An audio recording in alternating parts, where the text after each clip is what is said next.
Okay, let's start with the homologous series. Compound A, ethanoate, ester,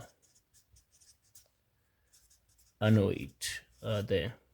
Butane, ane is alkane, feather, it's a hydrocarbon, a saturated hydrocarbon. Compound C, a Ca formyl group, it's an aldehyde. It's aldehyde, anal, the suffix for aldehyde.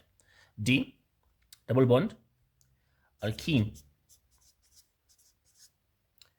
in, and I'll put the number there where the double bond is located. All right. E, hydroxyl group over there, alcohol, anol, the suffix there. F, haloalkane, I see a bromo there. It's a haloalkane. Single bonds with the bromo there, it's a haloalkane.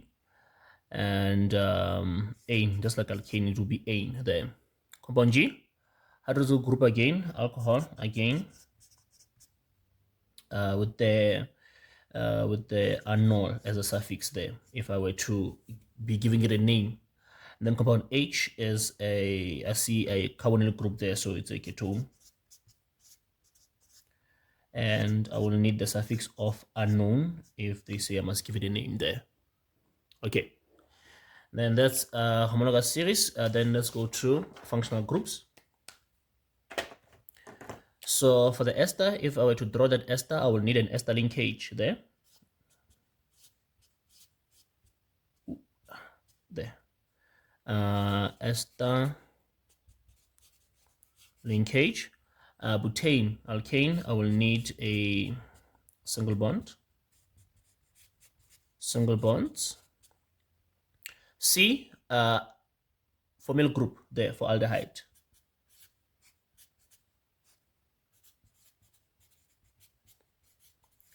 Formyl group for aldehyde. D, double bond for alkene. This is the structure of the functional group, and this is the name of the functional group there. So this is a double bond to the name. The question is looking for the structure of the functional group. Here, the name here. Then compound E, I have an alcohol there for a hydroxyl group. This over here. Let's put it there also for G, because they are both alcohols. And then a hydroxyl group there.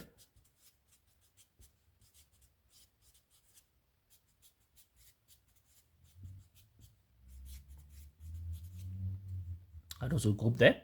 And then compound F, haloalkane, halogen substituent there. X there is a placeholder for bromo, fluoro, iodo, chloro there, the halogens there.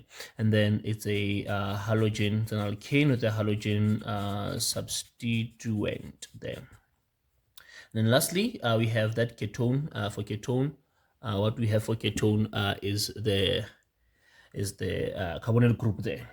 This over here, this carbon double bond oxygen thing, but then on the sides it's carbon and carbon there. It's carbon and carbon.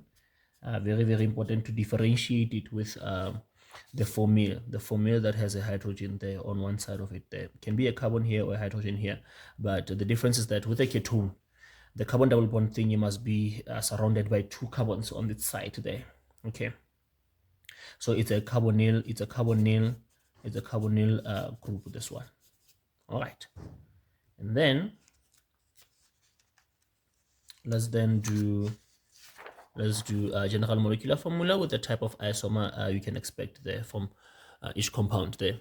All right, so for compound A, we have ester, CnH2n O2, butane alkane, CnH2n plus 2. We have aldehyde, CnH2nO, and there's a ketone.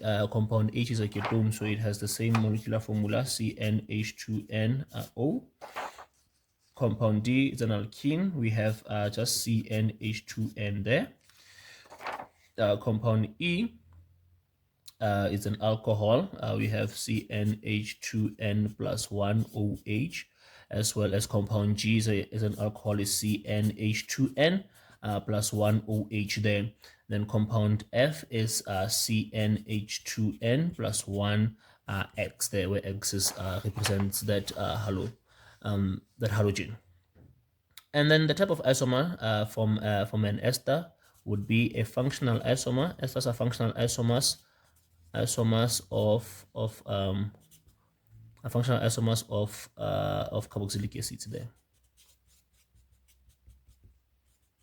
So if we were to draw an isomer of an ester, we draw a carboxylic acid with an equal number of carbons. Like there, we have how many carbons? Meth, eth, 1 plus 2, 3 carbons in total. So it will be a carboxylic acid with 3 carbons there. Okay, and then butane, alkane, chain isomer, branch it there, straight chain, branch it there. Chain isomer. And then for a composite, for an aldehyde there, it's a functional isomer. Aldehyde is functional isomer of a ketone. Aldehyde is a functional isomer of ketone. And then while we are at that, let's go to ketone there, which is compound H. And then also say here that the ketone is a functional isomer of an aldehyde there as well. All right, and then alkene, shifting of the double bond to get a positional isomer. Shifting of the double bond to get a positional isomer. Although for compound D we can't do it there. You see there, we have if you shift that double bond, it will still be on carbon number 1 because we have 3 carbons. We don't have enough carbons there. 3 carbons in the stem. Okay, and then alcohol there, positional isomer by shifting of the position of the hydroxyl group, and then haloalkane positional there by shifting positional by shifting of the position of the haloalkane here. Then this is also an alcohol, so again position of the shifting of the position of the hydroxyl group as well here there. Okay. And then now let's look at the compounds. What do we have? We have methyl ethanoate. So the first thing that we do here is that we do for this one we need we do structure because we have name. So we do structure because we have name. So what are we going to have here? So when it comes to doing an ester, the first thing that you need is the structure of the functional group there. You need the structure of the functional group. So you bring in the functional group. The functional group of an ester is an ester linkage there. Ester linkage. So you must have your ester linkage there. You put on your ester linkage first and foremost there. Ester linkage, and then once you have your ester linkage, then you say the first part of the name is the alcohol part. Where's the alcohol part? This side, this one here, this side over here. So I decided to draw the ester linkage facing that way. But remember, it can face this way. It can also face this way. If it's facing this way, it means I just have my alcohol side on the left and the acid side on the right there. So it doesn't make that much of that difference, a difference at all. It just means that in this case, on the case the one that I'm doing right now, has an alcohol side that is on the right there. That's what we focus on. But when it comes to the name, the alcohol side is always on the left. When it comes to the name, the starting, the one that starts is the alcohol side there. Methyl. Methyl means 1 carbon in the stem. So I'm done. 1 carbon on the alcohol side. So I'm done with that one. And then ethanoate. Acid side, how many? Eth2. 1, 2 there. And then we put in the hydrogens to make sure each carbon, this one is fine. Make sure each carbon has 4 hydrogens, has 4 bonds, has 4 bonds, not 4 hydrogens there. 4 bonds there. So now this is methyl ethanoate. There. It's an ester whereby the alcohol side has 1 carbon and 1 carbon on the alcohol and 2 carbons on the acid side there. Methyl ethanoate there. All right, and then when it comes to now doing an ester for this one, and an isomer for this one, for a carboxylic acid there, for an ester, doing an isomer for an ester, excuse me, we must now count how many carbons we have in total. We have 1, 2, 3 carbons in total. Okay, but we also need the structural formula of the functional group of a carboxylic acid, because we must draw a carboxylic acid. So we need this. You start with this, and then we say how many carbons are on that ester. 1, 2, 3. So it's 1, and then 2, and then 3. And then let's make sure that each carbon has 4 bonds, like that. There. So this is because it's a carboxylic acid, suffix anoic acid, 3 carbons in the stem, propanoic acid there. That's what we have there. All right. Easy. Okay. It's propanoic acid there. And then if you check, you'll see that it has the same molecular formula. This one has the same molecular formula as that one there. Something that is sort of worth discussing here as well is this is a functional isomer, is the fact that the carboxylic an ester comes from a reaction between a carboxylic acid and an alcohol, and then the question is which alcohol reacted here to form this carboxylic acid. If that question arises, that which alcohol was used in the esterification. So in that case, we look at the alcohol side. Alcohol side is meth, so it means that with 1 carbon, it was methanol. It was methanol, the alcohol that formed this ester, and then it reacted with a carboxylic acid that is that has 2 carbons. Then it reacted with ethanoic acid, releasing water in the process with an ester and water, and then the reaction with a sulfuric acid catalyst and having a pleasant smell while the ester is being formed there. So now they are separate questions. Here is a question about the IUPAC name of the structure of that name. The type of isomer is the functional isomer. The isomer itself is a carboxylic acid with a total of 3 carbons. Now this is a separate question whereby we answer the question of, to form this ester in esterification, which alcohol did we use? The one with one carbon, methanol is the suffix of alcohol. And then which carboxylic acid did we use? The one with 2 carbons, the eth, and then with the suffix of carboxylic acid, ethanoic acid. So in other words, methanol plus ethanoic acid is the one that gives us methyl ethanoate there. Okay, that's why we say alcohol side, carboxylic acid side there. All right, and then from there, we look at the next one. Okay, we'll look at the next one. There. And then we have butane. Butane is just the 1, 2, 3, 4 carbons with single bonds, and just making sure that each carbon has 4 bonds with hydrogens like this. This is butane, and the isomer of butane is removing one of the main chain carbons, and make it into a side chain like that there. So now the type of isomer that we said that it will be a chain isomer there, from a straight chain to a branched chain, and then we can see that that branch is in the middle, so we can say 1, 2, 3, and this is 2 methyl with a stem of 3 carbons. That's prop. It's still an alkane with single bonds, therefore the suffix is ane there, and the type of isomer there is a chain isomer there. Okay. And then compound C, compound C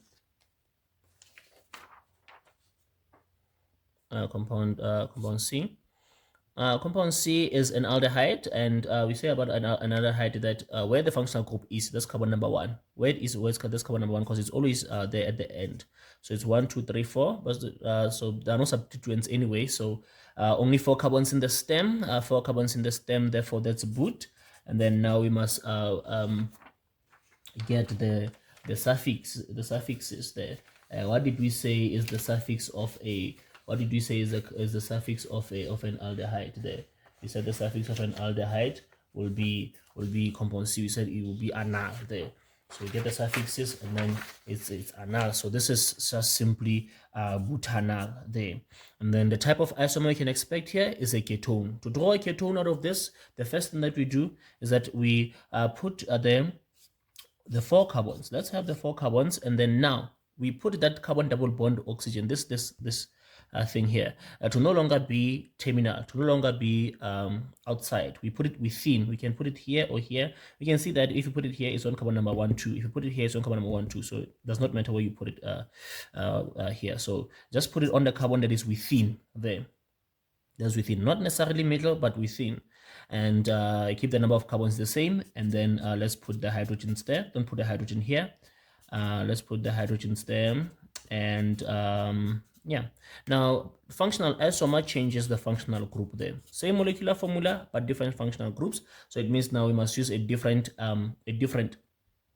suffix there. 4 carbons in the stem still is still but, and then the suffix for a ketone is an, and then on carbon number you can see it's on the left. This functional group is on the left, so we are going to say that we're going to start numbering from the left. 1, 2, 3, 4, and then it's butan on carbon number 2, and then it will end with on there. And then what you realize is that butan 2 on is compound H there. So it's just that it's a little bit flipped, but it's the same. This is the same thing. It's the same thing. It's just that when we go to this one, we are going to start numbering from the right and say 1, 2.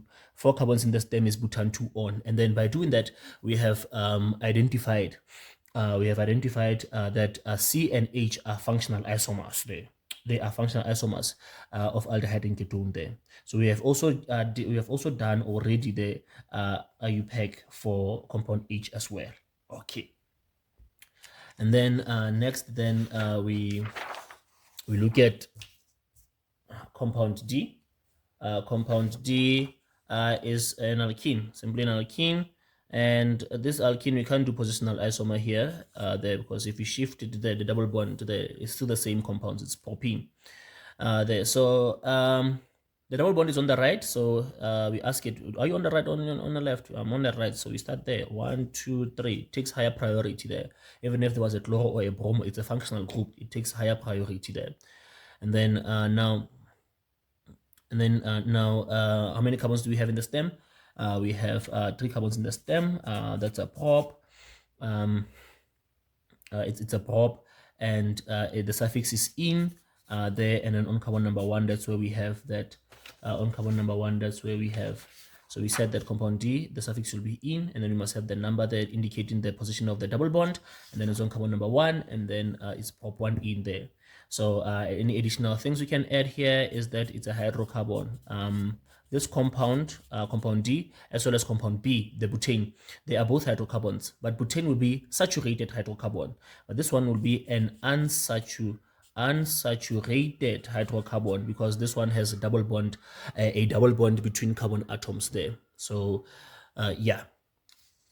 So now this is prop 1 in. I think one thing that you can do as well is to say condense. This is CH3, CH, and then CH2. So you can see that when you compare to an alkane, which is CH3, CH2, CH2, CH3, if they give you a condensed structural formula, you can see that there is a double bond within there. There is a double bond within there. There is multiple bond because there is a shortage of hydrogens there. So usually at the end there, not usually, for an alkane at the end there, for a single bond at the end, it ends with CH3, and then in the middle there is CH2, within is CH2 there. So you know that there is a multiple bond, a double bond or triple bond when you see a shortage of hydrogens there, when they give you the condensed structural formula there. Even with the general molecular formula for an alkane, a carbon with a compound with three carbons for an alkane will have 8 hydrogens, and this one has 6 hydrogens. So what you see here is that this is a general molecular formula of CnH2n. The number of hydrogens is double the number of carbons there. It's an alkene. So even if they give you molecular formula, you must still be able to see that it's an alkene. Even when they give you condensed structural formula, you must be able to see it's an alkene or even an alkyne there. If it's an alkyne, in the case where you are given an alkyne. All right. And then for compound E. Compound E, what we have there is an alcohol, and then you see the hydroxyl group is already on the right there. So it's on carbon number 1. Right there is 1, and then it's 2, it's 3, and it's 4. 4 carbons in the stem. The stem name is but, and then the suffix for the alcohol will be anol there, as we discussed there. The suffix for compound E and G will be anol, but we must put the position number. So the position is, so we have suffix is an, position 1, and then finish it with all there. This is butan 1 or the IUPAC name there. Then now, how do we isomer this? How do we isomer this? Chain isomer is a possibility also here, whereby we can take this this carbon here and put it here as a branch there. But let's just do positional isomer here, and then we have 1, 2, 3, 4 carbons in the stem. Remove that hydroxyl group from carbon number 1. Let's put it on carbon number 2 there, such that it's 1, 2, 3, 4. The reason I'm starting on the right is because although I put it within, but it's still on the right hand side. It's still lean closer to the right hand side than to the left hand side there. So now what you should realize as well is that even if I put that hydroxyl here, it will still be on carbon number 2 there. So I will say 1, 2. I'll have to start on the left and say 1, 2. All right, and then now let's put the hydrogens there to complete the structure. And then now, who is this? This is still but, 4 carbons in the stem, and suffix is still anol, so it will be an on carbon number 2. That's where we have our hydroxyl group there. So even by IUPAC name, butan 1 all and butan 2 all, the difference is in the position there. And then if that number is there, so the position is the position of the functional group there. The difference in position is with the functional group there. The functional group has a different position there. So these are positional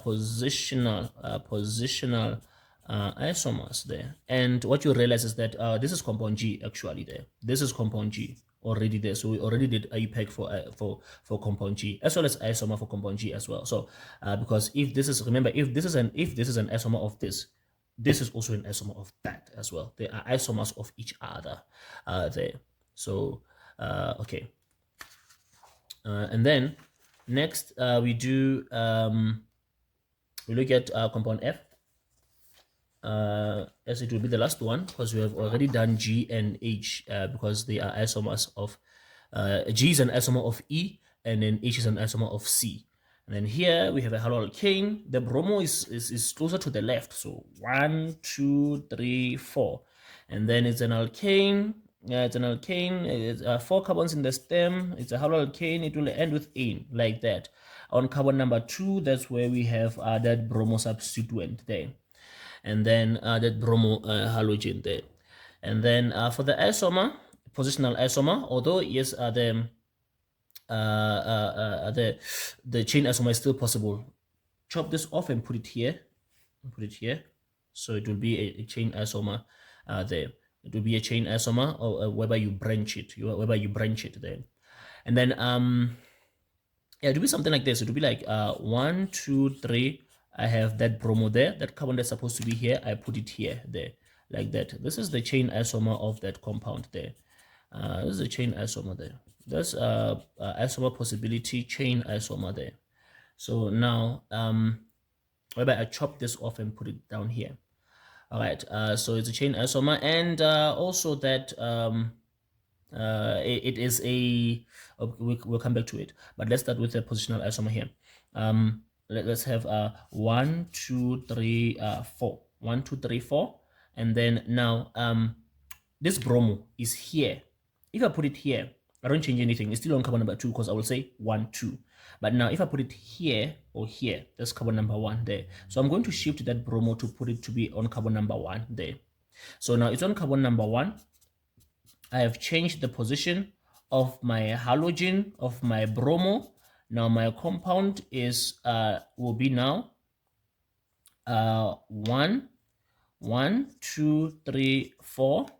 Carbon number 1. I have a bromo, 4 carbons in the stem still, so it's still boot, and then single bonds, the haloalkane, the suffix is "ane" there. And then just wanted to come back to this. I can see that now in terms of priority, chains, branches and halogens, there's none that takes a higher priority than the other. Now it's about the closeness. On which side are we closer there? So the substituents don't have like this one has a higher priority than this one, and unless we have a case whereby they are on equal positions from either side, and then they will take priority in alphabetical order. Then in that case, whereby chloro will come before bromo, alphabetically will come before chloro, and which will come before ethyl. Yeah, it will be bromo first, then chloro, then ethyl, then fluoro, then iodo, and then methyl in alphabetical order there. So it's a matter of closeness in this case. But in this case, you can see with this one here, with this haloalkane, they are both on carbon number 2. They're not saying anything. So from any side, I can start there. They're not telling me to start on either side. So I can just say this is 1. They are both on 2, and then 3 there. And then now what is important is that what we must do is that when we give the substituents, they must be in alphabetical order. So in other words, there will be the name of this will be, I must start with bromo first. Alphabetically, I must start with bromo first and say is 2 bromo, is 2 bromo.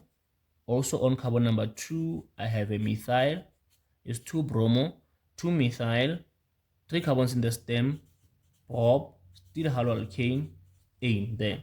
So it's 2 bromo, 2 methyl propane there. So now the key thing there was just the matter of alphabetical order when you give your substituents there, behind the parent name there.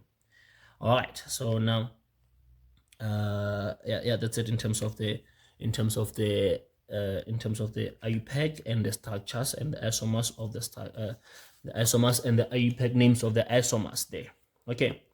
9.4 as a question says, define the term functional group and an atom or group of atoms that determine the physical and chemical properties of a group of organic compounds. And then also not to confuse functional group with functional isomer there when you see them there. And then let's answer now. 9.5.1 says which one is a haloalkane? Which one is a haloalkane? We must go to the homologous series analysis. The homologous series analysis. Haloalkane. Which one is a haloalkane? For homologous series, this is what we have. So the haloalkane is a compound F. Compound F is the haloalkane. And then 9.5.2, which one is an ester? An ester is compound A. Compound A is the ester. Compound A is the one that is an ester. All right. And then which one has the general molecular formula of CnH2n? CnH2n. Which homologous series is CnH2n? And let's look at the general formula analysis that we have. So CnH2n there. Let's look for CnH2n. Which one is CnH2n? Compound D. That's the general molecular formula of the alkene there. So CnH2n is the general molecular formula of the alkene. 9.5.3, that will be compound D. And then 9.5.4, two pairs. See now, that question is saying 2 pairs. We must give 2 pairs, meaning we must give a total of 4 things there. 2 pairs of compounds that are of molecules that are isomers there. 2 pairs, meaning 4 in total. All right, so the first pair is we have identified C and C and H, and then we also have identified E and G. there, that they are pairs of isomers there. All right, so 9.6 then says rewrite the identified isomers in 9.5.4, and next to each, write down the type of isomer to which each pair belongs. We said C and H there.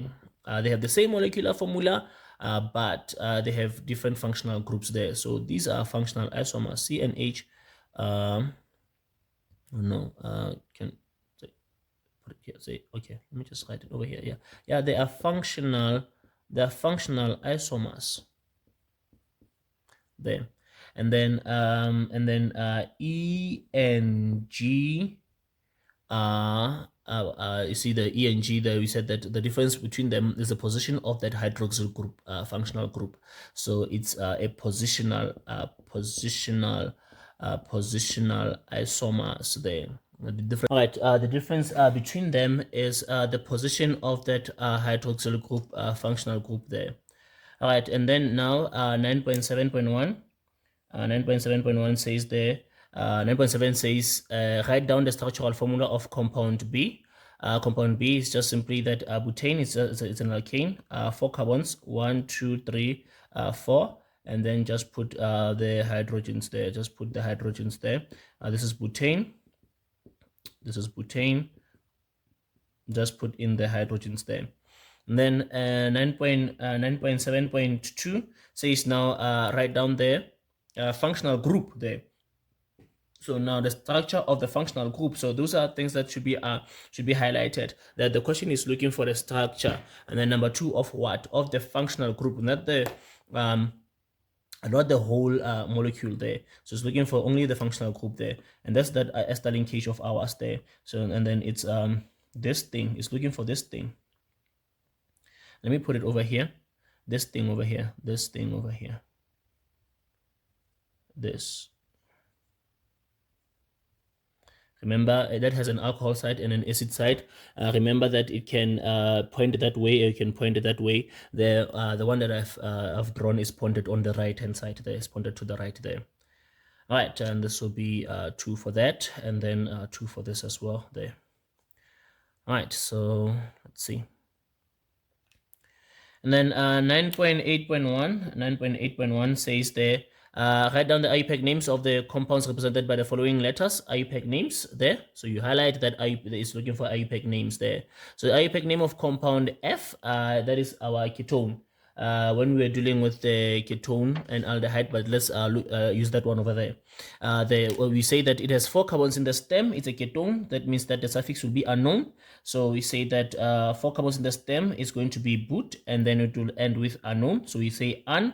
We go there and say that the carbonyl group is closer to the right hand side. So it takes highest priority, and it's the only thing there to consider. So we must say it's 1, 2, 3, 4. So that carbonyl group is on carbon number 2. So 1, 2, 3, 4 there. We start counting from the right because it is closer to the right there. So it's going to be butan 2 on there. All right, and then that is compound H. Compound H, that will be 9. Compound H is 9.8.2. 9.8.2 is compound H. Butan 2 on. See, I started with 9.8.2. 9.8.1 is looking for the IUPAC name of what? Of compound F. The alcohol there. The alcohol. We said that this alcohol, you see the hydroxyl group there is on carbon number 1 there. Remember, we have already done that when we were doing the analysis of the isomer there. Over here is over there. What we said here is that it has a stem with 4 carbons, and then the stem name for 4 carbons is but. The suffix for an alcohol is anol. The hydroxyl group is on the right hand side. We start counting from that right hand side there, say 1, 2, 3, 4, and then the hydroxyl group is on carbon number 1. So the suffix is anol. So it's an before we put the ol, then we put that it's on carbon number 1, and then we put the ol afterwards there, and then this will be 2, and this will be 2 as well there. And then with the functional group definition there, it is out of 15 there. Okay.